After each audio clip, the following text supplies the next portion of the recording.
அண்மை செய்தி. அண்ணாமலைக்கு எதிரான வழக்கை வாபஸ் பெற்றார் டி.ஆர். பாலு.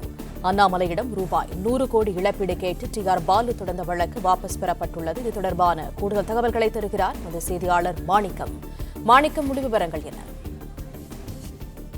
திமுக பொருளாளர் டி.ஆர். பாலு பாஜகவுடைய மாநில தலைவராக இருந்தபோது அண்ணாமலை வெளியிட்ட டிஎம்கே ஃபைல் என சொல்லக்கூடிய அந்த ஆவணம் தொடர்பான அந்த விளக்கத்திற்கு எதிராக அவதூறு வழக்கு தொடுத்திருந்தார். அந்த வழக்குல 100 கோடி ரூபாய் நஷ்டீடு கேட்டு அண்ணாமலைக்கு எதிராக திமுகவுடைய பொருளாளர் பாலு வழக்கு தாக்கல் செய்திருந்தார். அந்த வழக்கை தற்பொழுது அவர் வாபஸ் பெற்றுக் கொண்டதாக தகவல் சொல்லப்பட்டிருக்கிறது.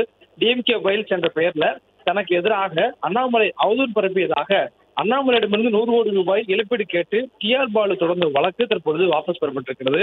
அண்ணாமலைக்கு எதிராக சைதாப்பேட்டை நீதிமன்றத்தில் இந்த வழக்கு விசாரணைக்கு எடுத்துக் கொள்ளப்பட்டு விசாரணை நடத்தப்பட்டு வந்தது. இதில் பல முறை டி.ஆர். பாலு அவர்களும் அண்ணாமலை அவர்களும் ஆஜராகி இருந்தனர். அதுவும் இந்த வழக்குல அண்ணாமலை அவர்களே வாதாடக்கூடியதும் நம்ம பார்த்திருந்தோம். அந்த அளவுக்கு இந்த வழக்குடைய தீவிரத்தன்மை அடைந்திருந்தது.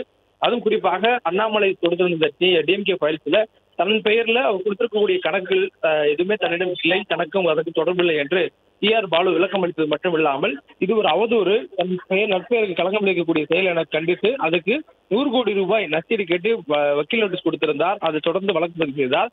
அதற்கு அடுத்து அண்ணாமலை அவர்கள் நீதிமன்றத்தில் ஆஜராகி தானே அந்த வழக்கில் வாதிட இருப்பதாகவும், அது குறிப்பாக டி.ஆர். பாலு மீது தன் அமைச்சர்களுடைய குற்றச்சாட்டுகள் அனைத்துக்கும் முறையான ஆவணங்கள் தன்னிடம் இருப்பதாகவும் குறிப்பிட்டு நீதிமன்றத்தில் வழக்கு விசாரணை நடைபெற்று வந்தது. இந்த சூழல்ல இன்று காலை மீண்டும் அந்த வழக்கு விசாரணை வந்த பொழுது அண்ணாமலை அவர்கள் ஆஜராவார் என்று சொல்லப்பட்டது. ஆனால் இந்த வழக்கு வாபஸ் பெறப்பட்டதன் காரணமாக இந்த வழக்கு இனி முடித்து வைக்கப்படுவதாக சொல்லப்பட்டிருக்கிறது. குறிப்பாக இந்த வழக்கை தாக்கல் செய்த டி.ஆர். பாலு அவர்களே வாபஸ் பெற்றிருப்பதாகவும் சொல்லப்பட்டிருக்கிறது.